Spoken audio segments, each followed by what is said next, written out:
Hello everyone, I am the only Resh, and recently I found myself ranting to myself or my friends or other gamers that I know about how much I love Final Fantasy VII Remake, and I figured while I was ranting to myself and others, I might as well make a YouTube video so I can get my thoughts out there and kind of maybe convince somebody else to give Final Fantasy VII Remake a shot because I did not expect myself to love this game as much as I did.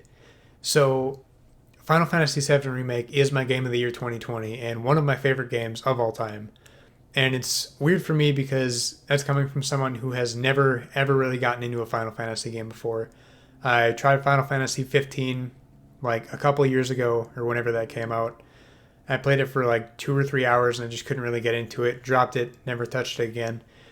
And when Final Fantasy VII Remake got announced and it was coming up to its launch, there was a lot of Final Fantasy fans who said if anyone was looking to get into Final Fantasy, this was going to be the game to do it. So I gave this one a shot. I got it on my PS4.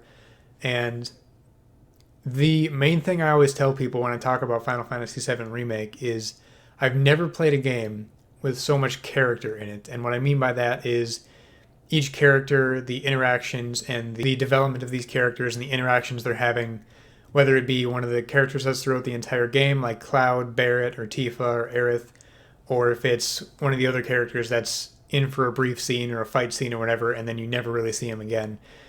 The interactions, they're so lively, and all the characters have so much personality to them, to where Final Fantasy VII Remake was just such a joy for me to play, and I was smiling the whole time, and just, I was along for this ride of this really cool story and these really interesting characters.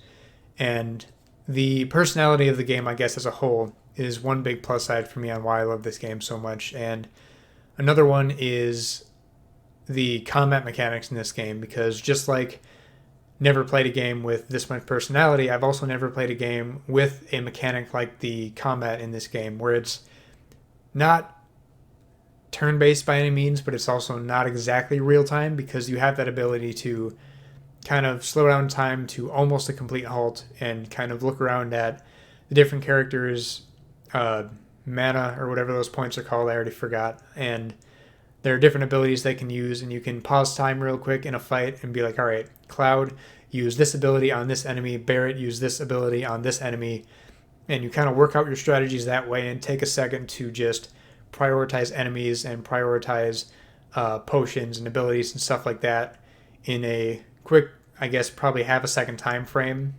in game time, and just hit go, and all those commands execute at once. And it is such a cool mechanic to mess around with. You can pull off some really cool combos that way and have some really cool fighting moments like that. And mainly between the combat and the personality I talked about are the reasons I love this game so much. And there are a couple parts of this game that I'm not a fan of, as far as some of these side missions get a little bit tedious going across it, but it's nothing I would really even put against the game, because it wasn't enough to really hamper my enjoyment of the game at all because of how much I was enjoying it.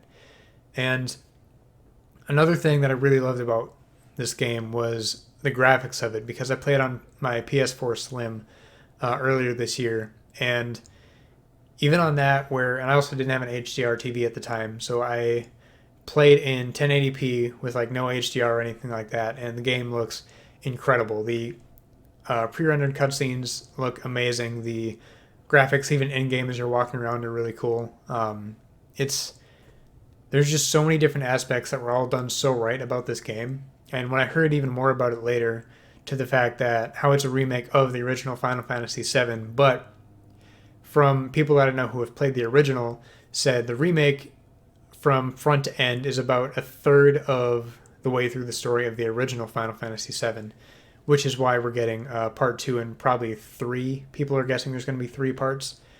And the fact that, again, the people that have played the original said some parts that are in Final Fantasy VII Remake that are entire fight scenes or cut scenes or entire story moments were just loading screens in the original game, which is such a cool thing that Square Enix took those aspects of the original and fleshed them out completely to make this 40-ish hour game, because it took me about 40 hours to beat. And it's a really cool thing, and it's made me want to go back and play the original, but I don't want to play through that and then spoil the second and third part of the remake. Granted, it would probably give me a bit more context, because another part of this game, if you've never played a Final Fantasy before, specifically Final Fantasy VII, the original, you're probably like me, are going to be a little lost on a couple parts where you get to some story moments or you run into a certain character and you're like, I don't know who this is. I don't know what their gimmick is or why they're here or their history or anything like that. Specifically, I'm not going to spoil anything, but specifically in the end of Final Fantasy VII Remake, this character comes up and I wasn't really sure what was going on for the entire, like, I don't know, probably 3 to 5 minute cutscene at the end of the game. I was just completely lost, and I'm like, I have no idea what's happening.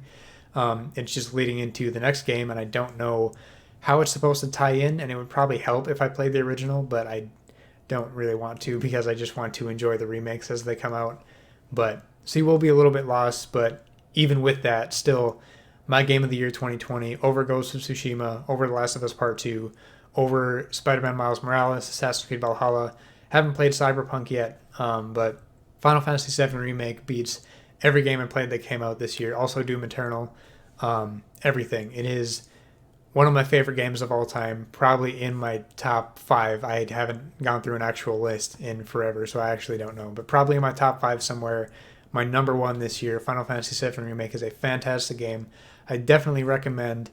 I don't know if I want to say everyone, but the vast majority of people, I think, will enjoy Final Fantasy VII Remake if you like those, like, third-person action RPGs, mainly melee combat for the most part, and using different abilities and stuff like that. And if you like the idea of that combat mechanic where you can kind of pause time for a sec, plan out your next abilities, prioritize enemies, and execute to lead to some really cool combat moments.